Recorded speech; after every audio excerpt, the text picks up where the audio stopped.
નમસ્કાર મિત્રો, હું ડૉક્ટર રમેશ કાલિયા આ ચેનલમાં આપ સૌ મિત્રોનું હાર્દિક સ્વાગત કરું છું. આજે આપણે 1905થી 1920 સુધીની ઘટનાઓ અને રાષ્ટ્રીય લડતોના અનુસંધાને માહિતી મેળવીશું. આમ જોઈએ તો 19મી સદી એ ભારતની લોકજાગૃતિ અને રાષ્ટ્રીય લડતની સદી તરીકે ઇતિહાસમાં ઓળખવામાં આવે છે. કારણ કે તે સમયગાળા દરમિયાન રાષ્ટ્રીય શિક્ષણને મહત્ત્વ મળતા લોકજાગૃતતાના અનુસંધાને જે લોકોમાં સ્વરાજ પ્રાપ્ત કરવા માટે જે લોકજાગૃતિ આવી હતી, જેના પરિણામે અલગ અલગ પ્રાંતીય અને રાષ્ટ્રીય લડતોને મહત્ત્વ મળ્યું હતું. જેના કારણે પ્રાંતીય જે લોકો જે રહેલા હતા એ પોતાના અધિકારો પ્રાપ્ત કરવા માટે અને આર્થિક શોષણ નીતિમાંથી મુક્તિ મેળવવા માટે સંગઠિત થવા લાગ્યા હતા. જેના કારણે ઈસવીસન 1905થી 1920 સુધીના સમયગાળા દરમિયાન જે અલગ અલગ પ્રાંતો અને રાષ્ટ્રીય ક્ષેત્રે જે ઘટનાઓ ઘટી તે ભારતના ઇતિહાસમાં ખૂબ મહત્ત્વનું સ્થાન ધરાવે છે. ભારતની રાજનીતિમાં જે મુસ્લિમ લીગની સ્થાપના થઈ તે એક શકવર્તી ઘટના ગણવામાં આવે છે. આમ ભારતીય મુસ્લિમ લોકોને બ્રિટિશ તરફી કરવા માટે સર સૈયદ અહમદની મહત્વની ભૂમિકા રહેલી હતી. આ ઉપરાંત મુસ્લિમ લીગની સ્થાપનાનો વિચાર ઈસવીસન 1906ના સમયમાં જ્યારે શિમલા ખાતે સંમેલન મળ્યું તે દરમિયાન વિચારનો ઉદ્ભવ થયેલો હતો. જેના પરિણામે તત્કાલીન વાઇસરોય લોર્ડ મિન્ટોના હિન્દી સચિવે અલીગઢ કોલેજના પ્રિન્સિપાલ આર્કબોલ્ડને જણાવ્યું કે જો સુધારા મેળવવા માટે મુસ્લિમોએ મળવું હોય તો તેમણે અલગ મતાધિકારની માગણી કરી હોય તો તેઓ વાઇસરોય મુસ્લિમ પ્રતિનિધિને ખુશીથી મળી શકે છે. આ વિચાર જ એમ કહે છે કે ખરેખર બ્રિટિશ સરકારની ભાગલા પાડો અને રાજનીતિની શરૂઆત થયેલી છે. જેના પરિણામે ઈસવીસન 1906માં ઢાકા ખાતે જ્યારે અખિલ હિન્દ મુસ્લિમ શૈક્ષણિક પરિષદનું આયોજન થયું ત્યારે તે પરિષદની અંદર ઢાકાના નવાબ સાલીમુલ્લાએ મુસ્લિમ લોકોને જણાવ્યું કે મુસ્લિમ લોકોને પોતાના અધિકારો પ્રાપ્ત કરવા માટે અને મતાધિકાર મેળવવા માટે એક રાષ્ટ્રીય સંગઠન હોવું જોઈએ. જેના કારણે આ ઢાકાના નવાબે મુસ્લિમ લોકોનું એક રાષ્ટ્રીય સંગઠન સ્થાપવાની દરખાસ્ત કરી. જેના પરિણામે ઉપસ્થિત જે મુસ્લિમ આગેવાન જે લોકો જે રહેલા હતા તેમણે આ વિચારને વધાવી લીધો અને જેના પરિણામે 30 ડિસેમ્બર 1906ના રોજ અખિલ હિન્દ મુસ્લિમ લીગની સ્થાપના કરવામાં આવી, જેને આપણે શોર્ટ નામે મુસ્લિમ લીગ તરીકે ઓળખીએ છીએ. મુસ્લિમ લીગની સ્થાપના થયાના બીજા જ વર્ષે સુરત ખાતે કોંગ્રેસ અધિવેશનનું આયોજન થયું. આ 1907માં સુરત ખાતે ભરાયેલ કોંગ્રેસ અધિવેશન ભારતના ઇતિહાસમાં ખૂબ મહત્વનું સ્થાન ધરાવે છે. આ અધિવેશન રાસબિહારી ઘોષના અધ્યક્ષ સ્થાને મળ્યું હતું, જેમાં કોંગ્રેસ બે વિભાગોમાં વિભાજિત થયું હતું, જહાલવાદ અને બવાડવાદ.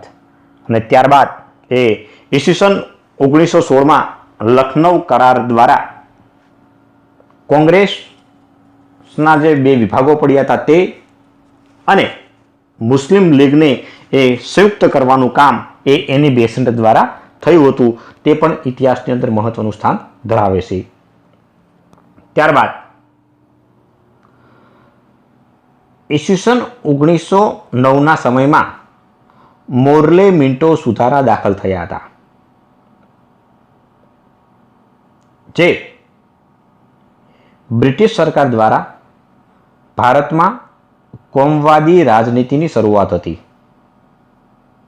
કારણ કે ઈસવીસન 1909માં મોર્લે મિન્ટો સુધારા જે દાખલ કરવામાં આવ્યા તે ખરેખર ભારતના ઇતિહાસમાં સૌપ્રથમ ધર્મ અને કોમવાદી ધોરણે અલગ મતદાર મંડળ આપવાની શરૂઆત હતી, જે ભારતમાં ભાગલા પાડો અને રાજ કરોની નીતિ હતી.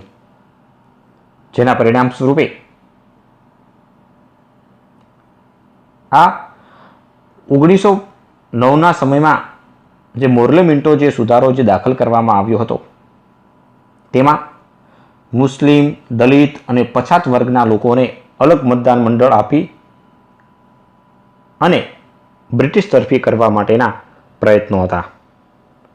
જેના પરિણામ સ્વરૂપે બંધારણીયવિદ કમા મુનશી આ સુધારાને અનુસંધાને તે કહે છે કે હિન્દની વિકાસ પામતી લોકશાહી ભાવનાનું ખૂન કરનારો આ સુધારો હતો અને ખરેખર આના દ્વારા તે કોમવાદી રાજનીતિની શરૂઆત થયેલી આપણને જોવા મળે છે. આ જ સમયગાળા દરમિયાન ભારત દેશને સ્વતંત્રતા અપાવવા માટે માત્ર ભારતમાં જ નહીં પરંતુ વિદેશમાં પણ ક્રાંતિકારી પ્રવૃત્તિને પ્રોત્સાહન મળ્યું હતું. તેમાં ખાસ કરીને આ સમયગાળા દરમિયાન વિદેશમાં ક્રાંતિકારી પ્રવૃત્તિને પ્રોત્સાહન આપનાર શ્યામજી કૃષ્ણ વર્મા, સરદારસિંહ રાણા અને મેડમ કામાના પ્રયાસો મહત્વના ગણવામાં આવે છે. આ શ્યામજી કૃષ્ણ વર્મા એ મૂળ કચ્છ જિલ્લાના માંડવીના વતની હતા કે જેમણે લંડન ખાતે ઇન્ડિયન હોમ રૂલ સોસાયટીની ઈસવીસન 1905ના સમયમાં તેમણે શરૂઆત કરી હતી. આ ઉપરાંત પોતાનો જે ઉદ્દેશ જે રહેલો છે તે પોતાના ઉદ્દેશને પ્રચાર પ્રસાર કરવા માટે તેમણે ઇન્ડિયન સોશિયોલોજિસ્ટ નામનું સામયિકની શરૂઆત કરી હતી. આ ઉપરાંત શ્યામજી કૃષ્ણ વર્માએ લંડનની અંદર ઇન્ડિયન હાઉસની સ્થાપના કરી હતી, જેમાં મદનલાલ ધીંગરા, વીર સાવરકર, લાલા હરદયાળ જેવા સાથીદારો તેમને મળતા ક્રાંતિકારી પ્રવૃત્તિને વધારે પ્રોત્સાહન મળ્યું હતું. શ્યામજી કૃષ્ણ વર્મા ભારત દેશને સ્વતંત્રતા અપાવવામાં જે લંડનમાં ક્રાંતિકારી પ્રવૃત્તિ કરી રહ્યા હતા તે બ્રિટિશ સરકારને આંખમાં કણાની જેમ ખૂંચતા હતા. તેથી શ્યામજી કૃષ્ણ વર્માને એ લંડનમાં પોતાની સલામતી ન લાગતા તેઓ પેરિસ નાસી ગયા હતા અને ત્યાં થોડો સમય રોકાયા બાદ તેઓ જીનીવા એટલે કે સ્વિટ્ઝરલેન્ડ નાસી ગયા અને જ્યાં તેમનું ઈસવીસન 1930ના સમયગાળા દરમિયાન એ અવસાન થયું હતું. આમ ગુજરાતી કહેવાતા ક્રાંતિકારી જે શ્યામજી કૃષ્ણ વર્માજી રહેલા છે તેમણે વિદેશની ભૂમિ ઉપર રહી અને ક્રાંતિકારી પ્રવૃત્તિને પ્રોત્સાહન આપ્યું હતું. બીજા ક્રાંતિકારી હતા સરદારસિંહ રાણા કે જેઓ મૂળ સુરેન્દ્રનગર જિલ્લાના લીંબડી તાલુકાના કંથારિયા ગામના વતની રહેલા હતા, જેઓ ભારત દેશને આઝાદી અપાવવા માટે પેરિસ અને લંડનમાં રહી રાષ્ટ્રીય જાગૃતિ લાવવાના પ્રયાસો કરી રહ્યા હતા. જેના પરિણામ સ્વરૂપે આ સરદારસિંહ રાણા જે છે તેમણે વિદેશની ભૂમિ ઉપર રહી અને ભારત દેશને સ્વતંત્રતા અપાવવા માટેના પ્રયાસો કરેલા હતા. ત્યારબાદ મેડમ કામા એટલે કે મેડમ ભીખાજી કામા કે જેઓ એક પારસી સમાજ સુધારક પણ બી હતા અને તેમણે રાષ્ટ્રીય લડતની અંદર પણ મહત્વની ભૂમિકા ભજવી હતી. કારણ કે ઈસવીસન 1907માં જ્યારે જર્મનીના સ્ટુઅર્ટગાર્ડ શહેરમાં આંતરરાષ્ટ્રીય સમાજવાદી પરિષદનું જ્યારે આયોજન કરવામાં આવ્યું ત્યારે તેમણે ભારતનું નેતૃત્વ લીધું હતું, જ્યાં તેમણે સૌથી પહેલા વિદેશની ભૂમિ ઉપર તિરંગો લહેરાવ્યો હતો.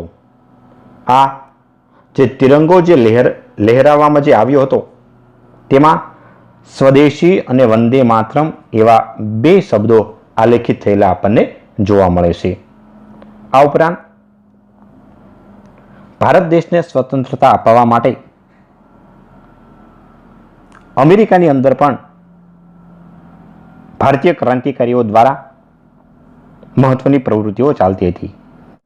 ભારત દેશને આઝાદી અપાવવા માટે ઈસવીસન 1907માં અમેરિકાના કેલિફોર્નિયા ખાતે ઇન્ડિયન ઇન્ડિપેન્ડન્સ લીગ નામની સંસ્થાની સ્થાપના કરવામાં આવી હતી, જે પાછળથી લાલા હરદયાળે તેનું નામ ગદર પાર્ટી રાખ્યું હતું અને તેના વિચારોનો પ્રચાર પ્રસાર કરવા માટે 4 ભાષામાં ગદર નામનું વર્તમાન પત્ર સાપ્તાહિકની શરૂઆત કરી હતી.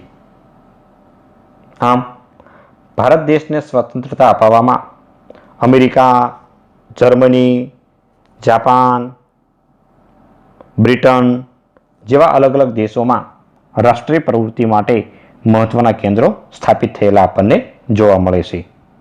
ભારત દેશને સ્વતંત્રતા અપાવવા માટે હોમ રૂલ આંદોલનને વિશેષ મહત્વ આપવામાં આવ્યું હતું અને તેના પરિણામ સ્વરૂપે 28 એપ્રિલ 1916ના રોજ લોકમાન્ય તિલક દ્વારા પૂના ખાતે હોમ રૂલ લીગની સૌપ્રથમ શરૂઆત કરવામાં આવી હતી અને ત્યારબાદ સપ્ટેમ્બર 1916માં એની બેસન્ટ દ્વારા ચેન્નઈ ખાતે હોમ રૂલ લીગની સ્થાપના કરવામાં આવી હતી, જેના પરિણામ સ્વરૂપે લોકમાન્ય તિલકે ભારત દેશને સ્વતંત્રતા અપાવવા માટે જેહાદ ચલાવી હતી. તેમણે સ્પષ્ટ કહ્યું હતું કે સ્વરાજ મારો જન્મસિદ્ધ અધિકાર છે અને હું મેળવીને જંપીશ. અને એના પરિણામ સ્વરૂપે લોકમાન્ય તિલકે પોતાના વિચારો 2 વર્તમાન પત્રોની અંદર એ પ્રકાશિત કરતા હતા. તેમાં ખાસ કરીને ઈસવીસન 1881માં આગરકર દ્વારા શરૂઆત કરવામાં આવેલ કેસરી નામનું વર્તમાન પત્ર હતું, જે મરાઠી ભાષામાં પ્રકાશિત થતું હતું. તેના તંત્રી તરીકે લોકમાન્ય તિલક ઓક્ટોબર 1887ના સમયગાળા દરમિયાન તેઓ જોડાયા હતા, પરંતુ ખરેખર લોકમાન્ય તિલકે તેની શરૂઆત નહોતી કરી, કારણ કે આગરકર નામના એક વ્યક્તિએ ઈસવીસન 1881માં તેની શરૂઆત કરી હતી અને ઓક્ટોબર 1887ના સમયમાં લોકમાન્ય તિલક તેના તંત્રી તરીકે કામની શરૂઆત કરી હતી. ત્યારબાદ બીજું જે વર્તમાન પત્ર છે એ છે મરાઠા વર્તમાન પત્ર, જેની શરૂઆત ઈસવીસન 1881માં શરૂઆત થઈ હતી, જે અંગ્રેજી ભાષામાં પ્રકાશિત થતું હતું અને તેની શરૂઆત અદ્યાકર કેલકર નામના એક વિદ્વાને તેની શરૂઆત કરી હતી. આમ લોકમાન્ય તિલક જે રહેલા છે એ લોકમાન્ય તિલક 1891ના સમયમાં કેસરી અને મરાઠા નામના જે 2 વર્તમાન પત્રો જે રહેલા છે, બંને વર્તમાન પત્રોની ઈસવીસન 1891ના સમયગાળા દરમિયાન સ્વતંત્ર તંત્રી તરીકે કામગીરી એમને સ્વીકારી હતી અને આ મરાઠા અને કેસરી નામના વર્તમાન પત્રોની અંદર પોતાના જે વિચારો જે રહેલા છે એ પ્રકાશિત કરતા હતા. આમ હોમ રૂલ લીગની ભારતના મધ્યપ્રદેશ, મદ્રાસ, કલકત્તા, મથુરા, બનારસ, ગુજરાત, મુંબઈ જેવા અલગ અલગ પ્રાંતોની અંદર તેની શાખાઓ ખોલવામાં આવી હતી. આમ એની બેસન્ટ જે ભારતને આઝાદી અપાવવા માટે જે મહત્વની ભૂમિકા ભજવતા હોવાથી બ્રિટિશ સરકાર દ્વારા ઈસવીસન 1917માં તેમની ધરપકડ કરી અને નજરકેદમાં રાખવામાં આવ્યા અને એના પરિણામે જે નિર્દોષ વ્યક્તિ તરીકે જેમની ધરપકડ થઈ હતી તેથી ક્રાંતિકારી લડતને વધારે ઉગ્ર બનાવવામાં આવી હતી.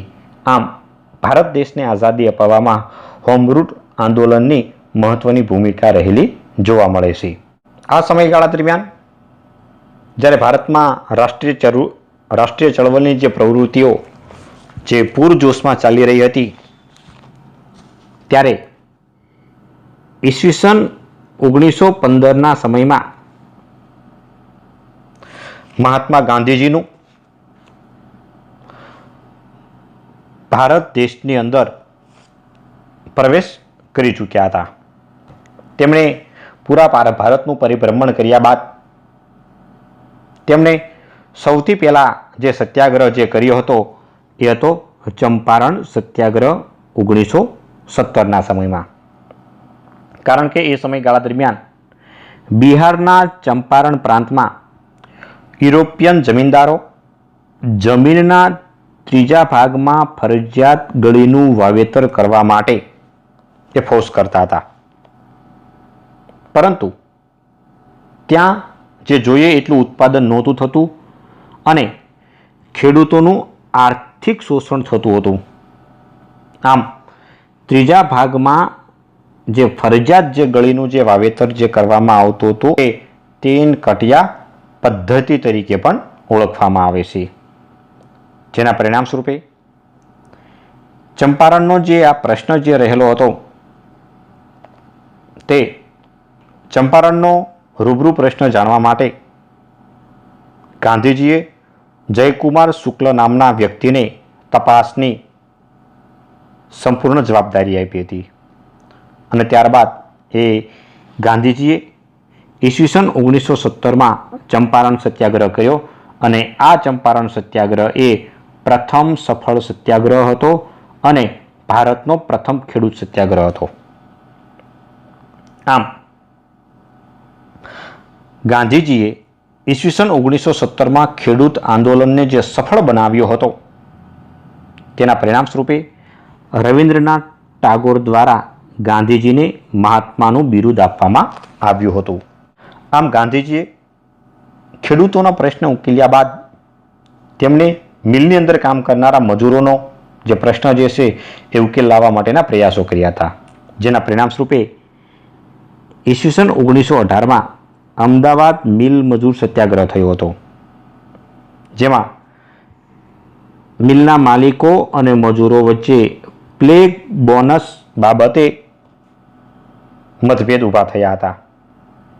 જેના પરિણામ સ્વરૂપે મિલ માલિકોનું કહેવું એમ હતું કે માત્ર 20% બોનસ આપવા તૈયાર છે અને મિલ મજૂરોએ 35% બોનસ મેળવવા માટે હડતાલ પાડી હતી. એના પરિણામ સ્વરૂપે આ સમગ્ર જે પ્રશ્ન જે રહેલો છે એ ગાંધીજી સમક્ષ ગયો અને ગાંધીજીએ આ અમદાવાદની અંદર જે મિલના મજૂરોનો જે પ્રશ્ન જે રહેલો હતો તેને ઉકેલ લાવવા માટે આમરણાંત ઉપવાસની શરૂઆત કરી હતી. ખરેખર ગાંધીજીએ ભારતમાં સૌથી પહેલાં આમરણાંત ઉપવાસની શરૂઆત આ અમદાવાદ મિલ મજૂર સત્યાગ્રહથી શરૂઆત કરી હતી અને આ અમદાવાદ મિલ મજૂર સત્યાગ્રહ એ અંશુયાબેન સારાભાઈની આગેવાની નીચે કરવામાં આવ્યો હતો. આ ઉપરાંત આનંદ શંકર ધ્રુવની મધ્યસ્થી દ્વારા 35% બોનસ આપવાના નિર્ણય સાથે મિલ માલિકો જે રહેલા છે એ સહમત થયા અને ત્યારબાદ આ અમદાવાદ જે મિલ મજૂરનો જે સત્યાગ્રહ જે રહેલો છે તેને સ્થગિત કરવામાં આવ્યો હતો. 1917ના સમયમાં ખૂબ જ અતિવૃષ્ટિ થવાથી પાક નિષ્ફળ ગયો હતો. તેમ છતાં પણ સરકારી અધિકારીઓ દ્વારા બળજબરીપૂર્વક મહેસૂલ ઉઘરાવવામાં આવતું હતું. તેના પરિણામે મહાત્મા ગાંધીજીએ ઈસવીસન 1918માં ખેડા સત્યાગ્રહની શરૂઆત કરી હતી.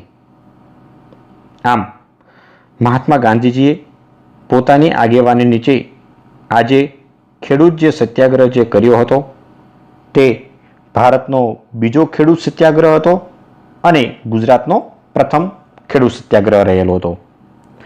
આ ખેડૂત જે સત્યાગ્રહ એટલે કે ખેડા સત્યાગ્રહ જે રહેલો હતો તે સત્યાગ્રહ સમયે વલ્લભભાઈ પટેલે પોતાની વકીલાત છોડી અને રાજનીતિની અંદર પ્રવેશ કર્યો હતો.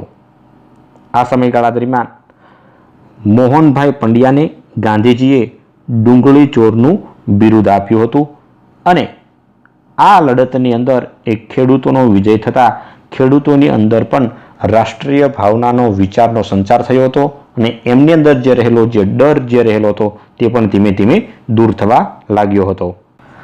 આમ ભારતના અલગ અલગ પ્રાંતોની અંદર જે રાષ્ટ્રીય પ્રવૃત્તિ જે પૂરજોશમાં ચાલી રહી હતી તેને રોકવા માટે બ્રિટિશ સરકાર દ્વારા ઈસવીસન 1919માં રોલેટ એક્ટ પસાર કરવામાં આવ્યો હતો.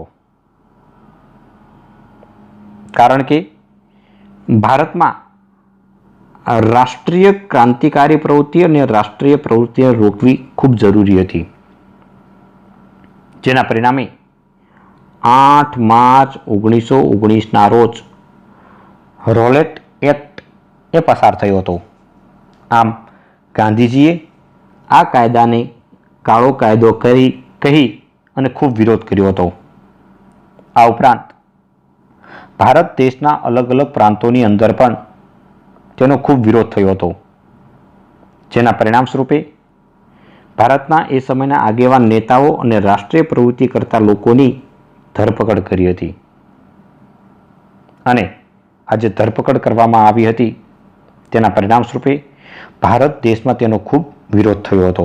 સભાનું આયોજન કરવામાં આવ્યું, સરઘસોનું આયોજન કરવામાં આવ્યું હતું. જેના પરિણામે સુરેન્દ્રનાથ બેનર્જી જેવા મહાન આગેવાન નેતાઓએ તેમણે આ કાયદાને અસહકારની લડતના જનક તરીકે પણ ઓળખાવ્યો હતો. આમ રોલેટ એક્ટ એ ભારત દેશના લોકોની જે સ્વતંત્રતા જે રહેલી હતી એને રૂંધી નાખવા માટેનો કાયદો રહેલો હતો.